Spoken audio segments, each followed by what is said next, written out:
প্রচারণা করবে না।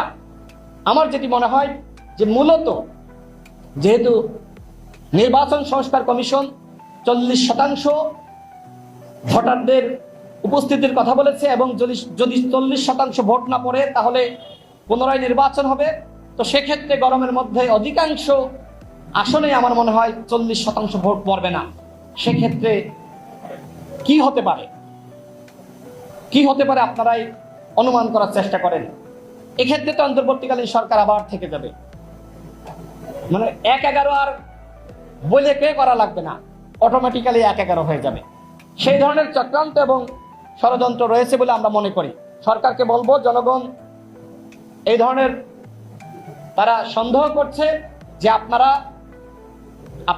বলতে সবাই না, কয়েকজন উপদেষ্টা হয়তো চক্রান্তের মধ্যে রয়েছে, যারা প্রধান উপদেষ্টাকে ভুল বুঝিয়ে নির্বাচন নিয়ে এই ধরনের একটি জগা খিচুড়ি মার্কা